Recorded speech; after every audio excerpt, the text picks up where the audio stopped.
He's done it again! Tite Kubo, genius designer and master storyteller that he is, once again completely pulled the rug out from under me and bashed me on the head with an enormous plot twist that I didn't remotely see coming. A twist that so effortlessly changes the story in absolutely fascinating ways. Should I have seen this coming? I don't know. Maybe. Am I a gullible idiot? Yeah, probably. Either way, this was an incredible blindside. So let's deep dive into yet another massive, shocking revelation from Bleach. Nell has been a fun character since her introduction, an Arrancar child traveling the desert with her found family and who quickly befriended and helped Ichigo. And yes, I will fully admit that I initially didn't trust her, and I thought Nell could be conspiring against our heroes. I even might have compared her to Gollum. I'm sorry for that. But those suspicions were quickly doused, and I accepted that Nell was good-intentioned and genuine, and a Arrancar that was willing to help, and be hilarious while doing so. She's built a real attachment to Ichigo in particular since she showed up, and there have been moments here and there hinting that there is something special about her, or something important that we aren't aware of. But the biggest question of all since her introduction, why was there an Arrancar child wandering through the deserts of Hueco Mundo? And guys, did we get an answer? But before we get into all of that, we need to talk about what led to this massive new plot twist. Who really was responsible for making this happen? The real cause of all of this. And that's Neutra, or as the anime says, Noitora? I say Neutra. If it is supposed to be Noitora and I've just been mispronouncing it this whole time, let me know. I'm gonna keep saying Neutra in this video, but if it really bothers you, and you are like it's like grating for your ears, that I will pronounce it correctly. But yeah, let me know. I'm gonna say Neutra, but we'll see.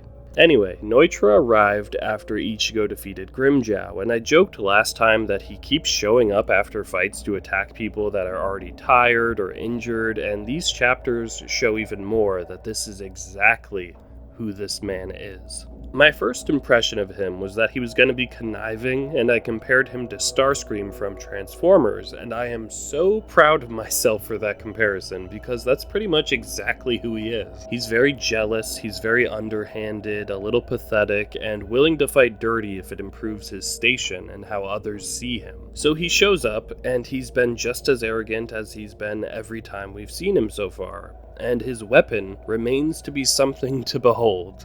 Like, legitimately, what the hell is this thing? And is it an actual weapon? It doesn't look like it. No, I don't think it's a historical weapon, which isn't surprising, because this thing is ridiculous. The blades are on the inside of, the crescent shape, so it seems like he uses the outside to bludgeon his enemies, and he has to kind of ensnare them if he wants to cut them. I don't know, it doesn't seem remotely practical to me, but what I love about it is because it's so massive and overboard, it just feels like it represents how much this man is constantly overcompensating, which we learned a lot about in these chapters. So for that reason, how it fully complements the character that's wielding it, it's a genius design. It is absolutely ludicrous, and I love it. So during this fight, Neutra finally reveals his Espada number. And I was completely wrong again, which at this point, I just kind of expect. I haven't been right with any of my previous predictions, and it turns out he's number 5, when I guessed he was number 3, so not super far off, but when I did my predictions, a lot of people were saying my Neutra ranking was ironic and funny, and after reading this part of the story, I finally get it now. Putting him at number 3 was what this man wanted all along, but we'll get to that in a bit. Having him stick out his tongue to show his Espada number is definitely striking, and automatically memorable. But it does make me wonder about these tattoos. What is the procedure for getting them? And do the Espada have any say about where their tattoos go? Do the tattoos automatically change if you go up in rank, or do you need to get them redone or replaced? Does Aizen ink them himself? These are the important questions that really boil down to this. Did Neutra choose to put a 5 on his tongue? He probably did. But yeah, Neutra, number 5 among the 10 Espada, is officially and literally mid. I'm really not surprised that he's not the strongest Espada like he kept saying he was, and I feel validated that he's turned out to be even more envious and insecure than I thought he was from my initial impressions. But with him not being number 3, that opens up the top 3 of my list even more after learning Ukiura was only 4. So let's look at the confirmed rankings that we know for certain. Yami at 10, Eren Yarrow at 9, Xyloporo at 8. We don't know 7, but we do know Grimmjow is 6. Now we know Neutra is 5, and Ukiura was shockingly number 4. So we are really getting down to the last few Espada and closer to a confirmed list, and it's very disheartening to see how poor my guesses were. But in my defense, I had very, very, very, very little to go off of at the time for most of these guys. I tried. I really tried to feel the vibes and make good guesses, but it's not over yet. It's not. I still say that this man is number 1, and that right now is still possible. I could still be right about something. In these chapters, Neutra really solidified himself as one of the better villains in the series so far, and what I like most is that he's so different from most other characters we've met. He's just so utterly consumed by his insecurities and his spite that he's willing to do anything if it'll make him look better, or feel a little superior to someone else. It's all about overcompensation with this guy. Maybe it's just because House of the Dragon is currently on right now, but he reminds me a lot of another fascinating character who's consumed by this kind of behavior, Aemond Targaryen. I brought this up in a post, but just look at them. Tall, lanky, long hair, eye patches, and they're both desperately trying to be the biggest and the baddest in the room. But seriously, Neutra is kind of a fantastic character. He's pretty pathetic, but that's the point. There's a lot going on in there, and unfortunately for him, a lot of it is toxic and ugly, but it is undeniably interesting. He's one of the most layered Espada so far, but also, at the same time, one of the most vile. A truly great bad guy, and he stands out a lot for me, especially thanks to these chapters. Okay, before we get into the real craziness of these chapters, I do think it's important to talk about the other fight happening at the same time, as we get part 2 of Uryu and Renji taking on Xyloporo, but more importantly, Pesce and Dando Chaka's presence there too. Getting to see Xyloporo release his Zanpakuto was as gross as I should have expected from him. Like, my guy, this was disgusting. And his transformation is also just very gooey and slimy, but I do really like some of the abilities he uses in this form.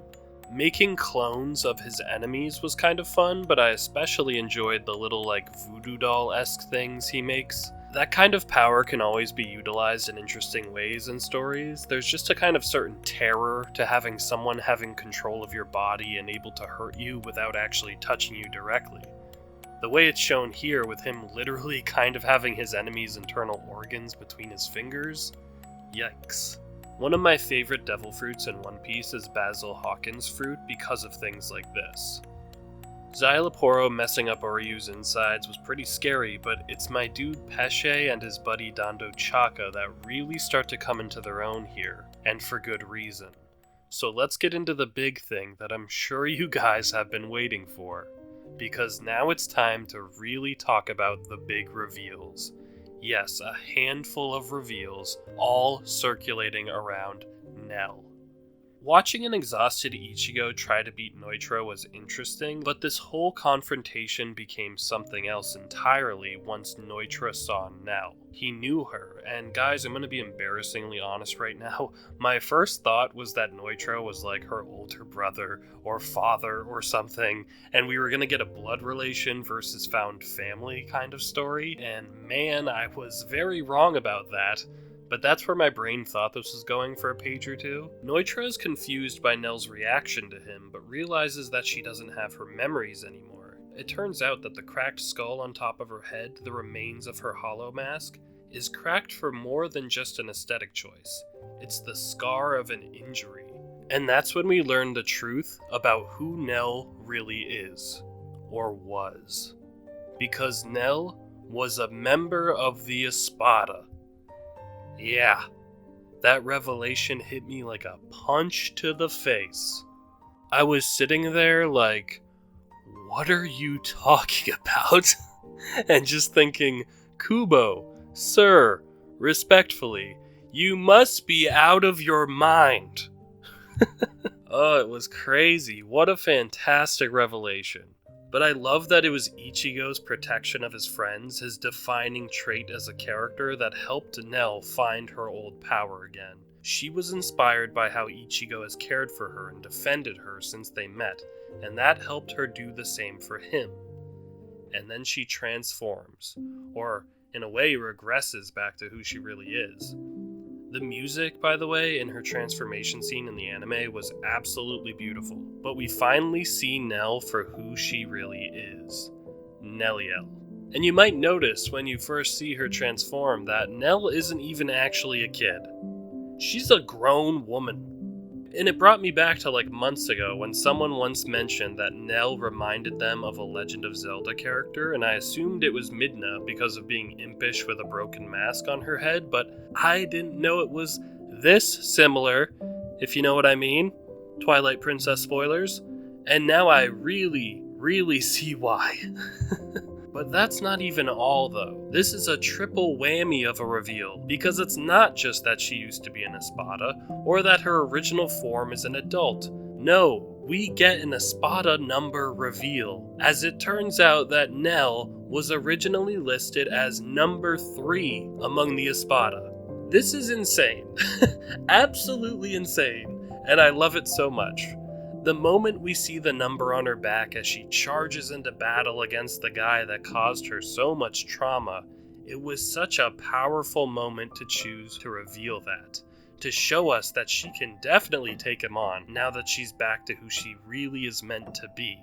And finally, there's an Espada number reveal that doesn't count against me. No, she wasn't even on the list. I probably would have guessed wrong anyway, but thank you, Nell, for sparing me from more embarrassment and disappointment and instead just bringing me a pleasant surprise and a whole lot of hype. And it's just interesting to think about what would be happening right now if Nell hadn't lost her position and her memories, given the close bond she's formed so quickly with Ichigo. It would be interesting to see a multiverse where Ichigo came to Wako Mundo and Nell was still an enemy Espada. She apparently didn't like fighting without good reason back then, so she might actually still have sided with Ichigo due to his own reasons for being there? I don't know, but I'd love to see that, branch timeline, if possible, somewhere out there in the world. Maybe a fan wrote one or drew one. I'd love to see it. Seeing Nell back to who she really is, unleashing a whole lot of retribution on Neutra, is made even better once Kubo shows us the backstory to all of this, the history of how Nell ended up as a child.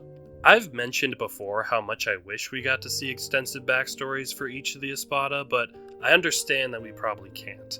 Grimmjow had a little bit of his background shown, but at least this flashback is more extensive than that, and as we go back in time when Nelliel was still an Espada and when Neutra's big weapon was a little less big and ridiculous. It was fun to see the Espada at a different point in time, and to see that Nelliel, even in her prime as the third Espada, wasn't some monster that was cast aside when her memories were taken. No, she seemed level-headed back then, and honorable too. And it was also good just seeing more of the Espadas interacting when they're by themselves. In this case, Nell's past with Neutra, who at the time was number 8 instead of number 5, and how volatile their relationship seemed to be. And we know that Espada don't always get along, and their whole ranking system, including how they can demote or reinstate members, is just built to kind of pit them against each other. And sometimes it's just that their personalities don't mesh, and that's the case for these two. Nell's reasoning for not respecting Neutra back when they were peers was pretty understandable. I loved her talking about how they started off as humans, but they lost their sense of reason when they turned into hollows. But becoming a Roncar restored their sense of reason, or at least it should have. But she doesn't think that Neutra's reason ever came back. He's still more of a beast than an actual thinking warrior. And Neutra really didn't take this valid criticism well. Not at all. And why is it that Neutra hates Nell more than any of the others? Well, as it turns out, he's apparently just kind of misogynistic and hates seeing a woman be better at something than him. But that could be an excuse, I guess, but at the very least he's insecure and feeling emasculated, so he particularly hates her. As disgusting as this apparent motivation is, it makes complete sense, honestly, for this character. As I've talked about this whole video, he seems like he's trying very hard to overcompensate. Personally, I think he's trying to hide his own self-loathing by hurting others and trying to prove to himself that he's better than anyone and everyone, even if he doesn't actually really believe that deep down. But it's this jealousy and it's this anger and resentment that boils to the surface when he plots against Neliel and has Xyloporo, who wasn't even an Espada back then, use his tech to make her vulnerable and weaken her to the point where Neutra was able to crack her mask, injure her severely, and then throw her off of Las Noches into the desert. Like, the fact that Neutra needed help to beat her and enlisted Xyloporo to make it possible said a lot about what he's willing to do. Neutra values strength, and he's definitely got strength of his own to back his words up usually, but when he doesn't, he's not afraid to rig things in his favor. The interesting thing to me here is that Neutra didn't kill Neliel even when he had the opportunity to. He could have easily disposed of her when she was in this state, and that would have been the end, but that's not what he wanted. He just wanted to buy himself time to progress and grow stronger, in hopes that by the time Neliel came back to Las Noches, he could show her that he's stronger than her. It's just another example of Neutra being obsessed with proving himself to others, even sacrificing a chance to get rid of a problem for good. But once he sees her turn into a child, he doesn't seem to care about their rivalry anymore. He just enjoys her suffering and thinks she'll never be back. And there's something to be said about Nell taking a more innocent form when her spiritual energy seeped away thanks to her injury. Nell was cast out into the desert where all that mattered was survival, where all of the grudges and politics of the Espada no longer mattered. Her whole life was gone and she had a chance to be something else, to start fresh. And I haven't even mentioned how we got to see Pesce and Dando Chaka back then too, when Neutra hurt them and ripped off their masks just to lure Nell into his trap. It was horrifying to see them like that, but it was also so powerful when they're crawling in the desert, maskless and suffering, but still so devoted to their leader and friend.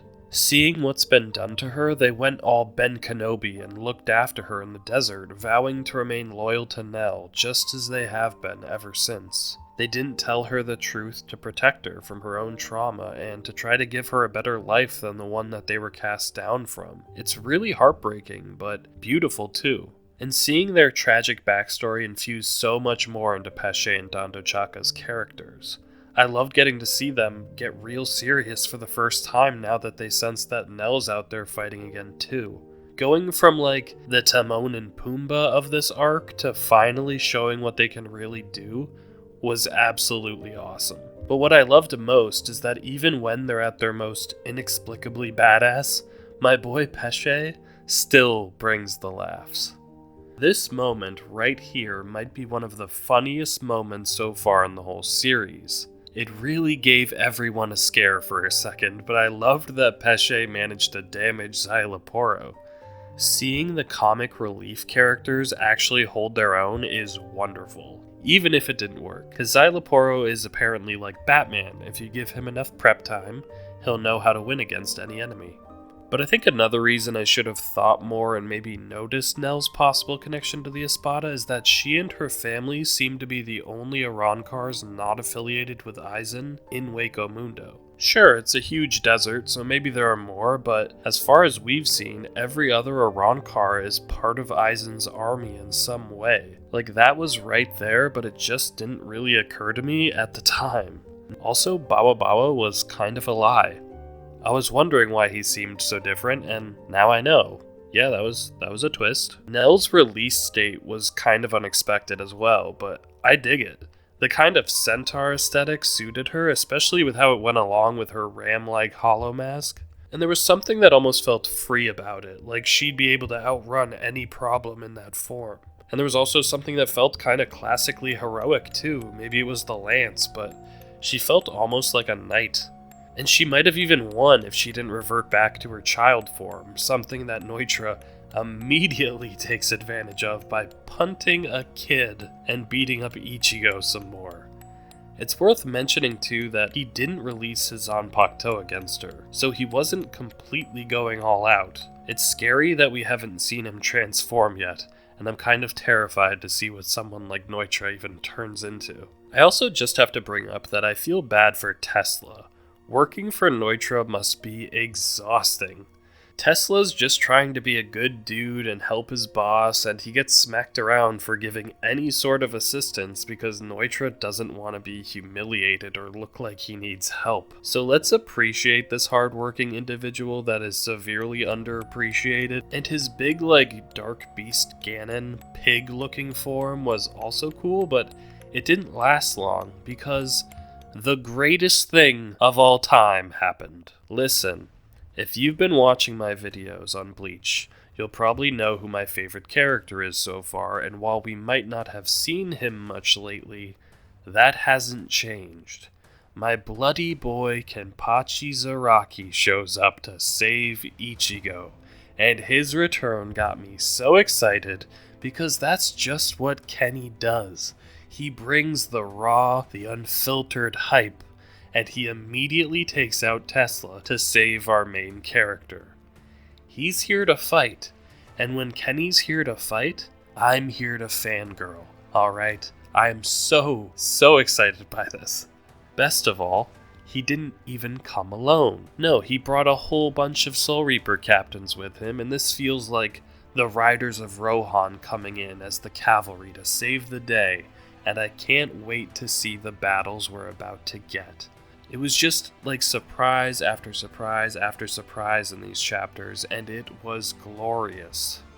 I've definitely been very surprised by Bleach moments recently, but this was the level of shock that I haven't gotten since Aizen's betrayal or learning that Ishin is a Soul Reaper. This was truly an incredible twist, one that felt completely earned, and what's been set up now are fights that I can't wait to experience.